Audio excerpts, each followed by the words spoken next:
Las vacas de Quibiquinta. Un cuento de Francisco Rojas González. Los perros de Quibiquinta tenían hambre. Con el lomo corvo y la nariz hincada en los baches de las callejas, el ojo alerta y el diente agresivo, iban los perros de Quibiquinta. Iban en manadas, gruñendo la luna, ladrando al sol, porque los perros de Quibiquinta tenían hambre. Y también tenían hambre los hombres, las mujeres y los niños de Quibiquinta, porque en las trojes se había agotado el grano, en los zarzos se había consumido el queso y de los garabatos ya no colgaba ningún pingajo de cecina. Sí, había hambre en Quibiquinta. Las milpas amarillaron antes del giloteo y el agua hizo charcas en la raíz de las matas. El agua de las nubes y el agua llovida de los ojos en lágrimas. En los jacales de los coras se había callado el perpetuo palmoteo de las mujeres. No había ya objeto. Supuesto que al faltar el maíz, faltaba el nixtamal. Y al faltar el nixtamal, no había masa. Y sin esta, pues tampoco tortillas. Y al no haber tortillas, era que el perpetuo palmoteo de las mujeres se había callado en los jacales de los coras. Ahora sobre los comales se cocían negros discos de cebada. Negros discos que la gente comía a sabiendas de que el torzón precursor de la diarrea, de los cursos, los acechaba. Come, mijo, pero no bebas agua, aconsejaban las madres. Las gordas de cebada no son comidas de cristianos, porque la cebada es fría, prevenían los viejos, mientras llevaban con repugnancia a sus labios el ingrato bocado. Lo malo es que para el año que entra ni semillas tendremos, dijo Esteban Luna, mozo lozano y bien puesto, quien ahora sentado frente al fogón miraba a su mujer. Martina, joven también, un poco rolliza pero sana y frescachona, que sonreía a la caricia filial de una pequeñuela. Pendiente de los labios y manecitas de un pecho carnudo, abundante y moreno como cantarito de barro. Dichosa ella, comentó Esteban, que tiene mucho de dónde y qué comer. Martina rió con ganas y pasó su mano sobre la cabecita monda de la lactante. Es cierto, pero me da miedo que se empache. La cebada es mala para la cría. Esteban vio con ojos tristones a su mujer y a su hija. Hace un año, reflexionó, yo no tenía de nada y de nadie por qué apurarme. Hoy de al tiro somos tres, y con la hambre que se ha hecho andancia. Martina hizo no escuchar las palabras de su hombre. Se puso de pie para llevar a su hija a la cuna que colgaba del techo del jacal.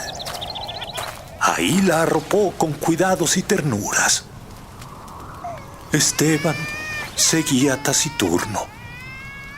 Veía vagamente cómo se escapaban las chispas del fogón vacío del hogar inútil. Mañana me voy pa' Caponeta en busca de trabajo. No, Esteban, protestó ella. ¿Qué haríamos sin ti, yo y ella? Fuerza es comer, Martina. Sí. Mañana me largo a Caponeta o a Tuxpan a trabajar de peón o de mozo, de lo que caiga.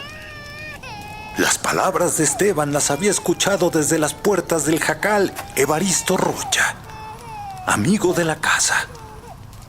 Ni esa lucha nos queda, hermano, informó el recién llegado. Acaban de regresar del norte Jesús Trejo y Madaleno Rivera. Vienen más muertos de hambre que nosotros. Dicen que no hay trabajo por ningún lado. Las tierras están anegadas hasta delante de Escuinapa. Arregúlale nomás. Entonces, ¿qué nos queda?, preguntó alarmado Esteban Luna. Pues veto a saber. Por ahí dicen que viene maíz desde Jalisco. Yo casi no la creo. ¿Cómo van a hambrear los de por allá nomás por darnos de tragar a nosotros? Que vengo, que no venga más, me tiene sin cuidado ahorita, porque la vamos pasando con la cebada, los mezquites, los nopales y la guámara. Pero para cuando lleguen las secas, ¿qué vamos a comer, pues? Ahí sí está la cuestión. Pero las cosas no se resuelven largándonos del pueblo. Aquí debemos quedarnos.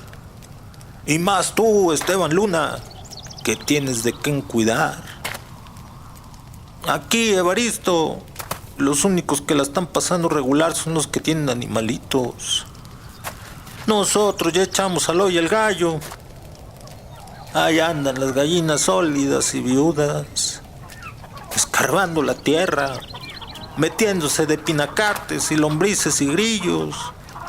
Y el huevito de tierra que dejan, pues es pa' Martina. Ella está criando y hay que sustanciarla como dé lugar.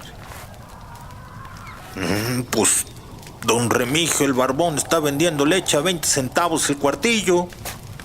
Bandidazo. ¿Cuándo se había visto? Hoy más que nunca siento haber vendido la vaquilla. A estas horas ya estaría parida y dando leche. ¿Para qué diablos la vendimos, Martina? ¿Cómo pa' qué, Cristiano? ¿A poco ya no te acuerdas? Pues para habilitarnos de apenas un año. No mercates la coa. No alquilates 2 yuntas. Y los pioncillos que pagaste cuando las carda. Pues hoy, verdad de Dios, me doy cabezazos por menso. Ya ni llorar es bueno, Esteban. Vámonos aguantando tantito a ver qué dice Dios, agregó resignado Evaristo Rocha.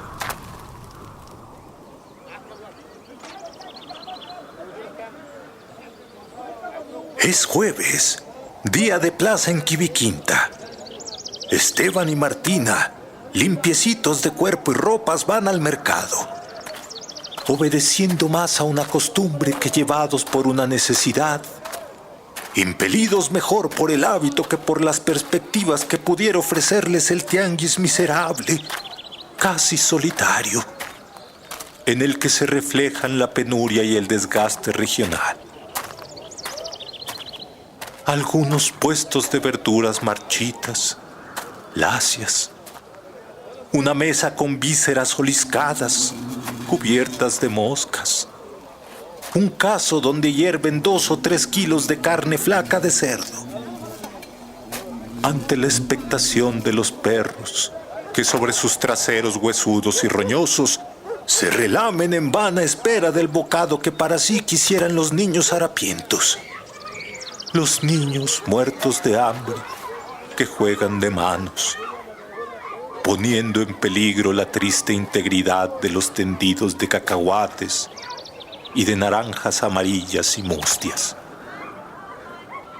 Esteban y Martina van al mercado por la calle Real de Quibiquinta. Él adelante lleva bajo el brazo una gallina bulique de cresta encendida. Ella carga a la chiquilla. Martina va orgullosa de la gorra de tira bordada y del blanco roponcito que cubre el cuerpo moreno de su hijita. Tropiezan en su camino con Evaristo Rocha. ¿Van de compras?, pregunta el amigo por saludo. De compras, no vale. Está muy flaca la caballada.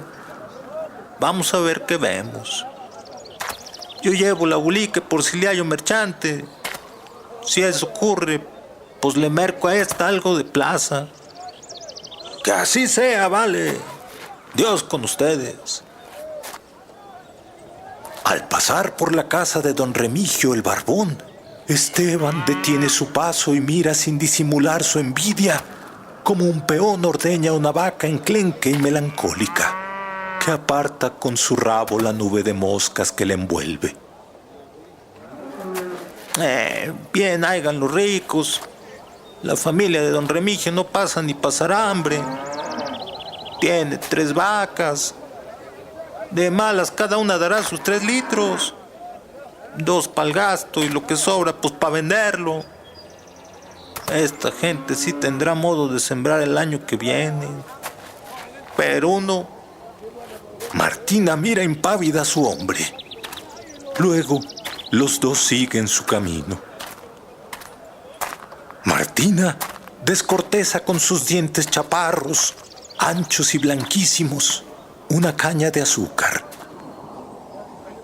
Esteban la mira en silencio, mientras ella arrulla torpemente entre sus brazos a la niña que llora a todo pulmón. La gente va y viene por el tianguis, sin resolverse siquiera preguntar los precios de la escasa mercancía que los tratantes ofrecen a grito pelado. Está todo tan caro. Esteban aguarda de pie.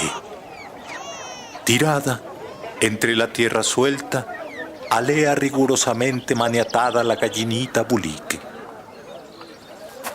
¿Cuánto por el mole?, pregunta un atrevido, mientras hurga con mano experta la pechuga de la besita para cerciorarse de la cuantía y de las calidades de sus carnes. 4 pesos, responde Esteban. 4 pesos, pues ni que fuera ternera. Es pa' que ofrezcas, hombre. Doy 2 por ella. No, ¿a poco crees que me la robé? A ver, pues ni pa' ti ni pa' mí. 20 reales. No, vale. De más se los ha tragado. Y el posible comprador se va sin dar importancia a su fracasada adquisición. Se le hubieras dado, Esteban. Ya tiene la huevera seca de tan vieja, dijo Martina. La niña sigue llorando. Martina hace a un lado la caña de azúcar y cobra a la hija de los brazos de su marido. Alza su blusa hasta el cuello y deja al aire los categóricos, los hermosos pechos morenos, trémulos como un par de odres a reventar. La niña se prende a uno de ellos. Martina, casta como una matrona bíblica, deja mamar a la niña, mientras en sus labios retosa una tonadita bullanguera. El rumor del mercado adquiere un nuevo sonido. Es el motor de un automóvil que se acerca. Un automóvil en Quibiquinta es un acontecimiento raro. Aislado el pueblo de la carretera, pocos vehículos mecánicos se atreven por brechas serranas y bravías. La muchachada sigue entre gritos y chacota al auto, que cuando se detiene en las cercanías de la plaza, causa curiosidad entre la gente. De él se apea una pareja. El hombre alto, fuerte, de aspecto próspero y gesto orgulloso. La mujer menuda, debilucha y de ademanes tímidos. Los recién llegados recorren con la vista al tianguis. Algo buscan. Penetran entre la gente, voltean de un lado a otro, inquieren y siguen preocupados su búsqueda. Se detienen en seco frente a Esteban y Martina. Esta, al mirar a los forasteros, se echa el rebozo sobre sus pechos presa de súbito rubor. Sin embargo, la maniobra es tardía. Ya los extraños habían descubierto lo que necesitaban. ¿Has visto?, pregunta el hombre a la mujer. Sí, responde ella calurosamente. Esa, yo quiero esa. Está magnífica. ¿Qué sí está?, exclama el hombre entusiasmado. Luego, sin más circunloquios, se dirige a Martina.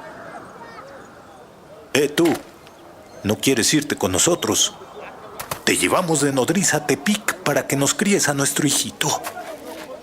La india se queda embobada mirando a la pareja sin contestar. Te ofrezco 20 pesos mensuales. Buena comida, buena cama, buen trato. No, responde secamente Esteban. No seas tonto, hombre. Se están muriendo de hambre y todavía se hacen del rogar. Ladra el forastero. No. Vuelve a cortar Esteban. Te ofrezco 25 cada mes. ¿Qué húbole? No. Bueno, para no hablar mucho, te ofrezco 50 pesos.